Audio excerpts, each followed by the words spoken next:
All right, your Bellwork for today says, did our sources yesterday challenge or support the claim that the pre-AP World History and Geography World Regions map, it's a mouthful, but that gray map is primarily regionalized or split into regions to reflect cultural and economic patterns? So based on what we looked at yesterday, was it split up to reflect things based on, or regions based on culture and economies? If you think yes, tell me why. If you think no, tell me why. You always have to use evidence to support your answer, so whether or not you're wrong or right doesn't matter as long as you give me evidence. Take a moment to pause the video to jot down your Bellwork. All right, this lesson is called Global Cultural Patterns. It is in our last geography unit.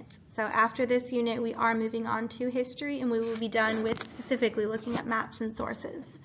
So hopefully you're excited for that. All right, the pre-AP World History and Geography World Regions map is primarily regionalized to reflect cultural and economic patterns. So as we go through this lesson, I want you to keep that unit claim that we're looking at in mind, because again, we come back to this claim throughout the entire unit.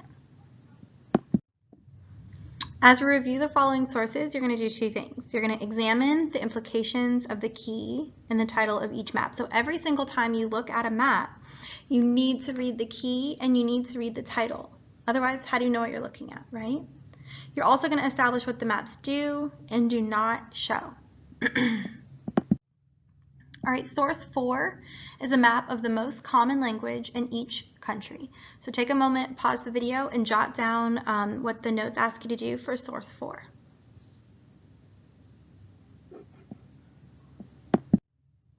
For source 5, it would not allow me to embed it into the PowerPoint, so I do need you to pause the video and go back to your page on Canvas. For source 5, you copy this link into your little toolbar, whatever that's called. You can do it. And review the map there, and then come back to the video. So pause this now, get the link, look at source 5, do your notes, then come back. You can do it.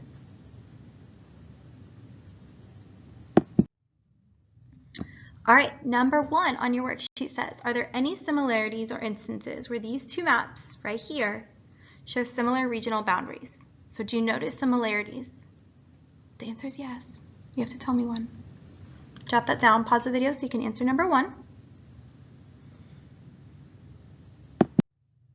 For number 2, to what extent would each style of map, so whether you're looking at a map that shows religions or you're looking at a map that shows languages, for each one, how helpful are they when we're looking at how, like understanding a map of a nation? So for example, if you want to know more about the United States, how helpful is the language one? How helpful is the religion one?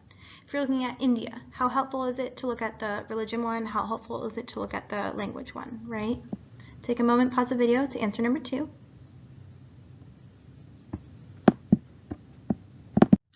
Okay, for number 3, we're going to look back at source 1. So you should be pretty familiar with this source now because we've looked at it quite a few times. Compare the two maps with the new ones we looked at today with this map. What boundaries or patterns on those two new maps might have informed some of the boundaries on this map?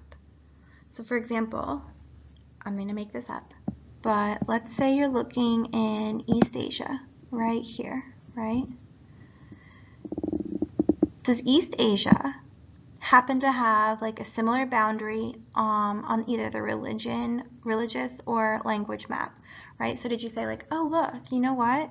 In East Asia, everyone speaks the same language and there's a boundary of that language that matches the boundary on this map.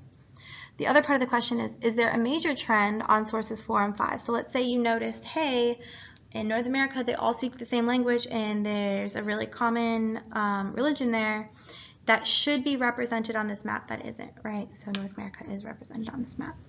So take a moment, I talked through that really quickly, read number 3 on your paper and try to come up with an answer. Pause the video to do that.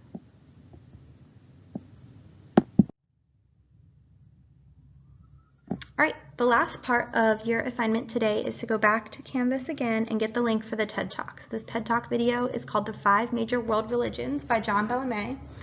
The reason you need to watch this video and why it's important is because, like I said, we are about to be done with the geography unit. Geography is really important to understand history, right? But so is religion. So almost all historical events can be tied to some kind of religious belief. So I want you to understand the 5 major religions, especially since we looked at a map today that discussed the major religions around the world. So the second part of your notes today is to go ahead and watch the video and jot down some notes on each of the 5 major religions. See you guys next time.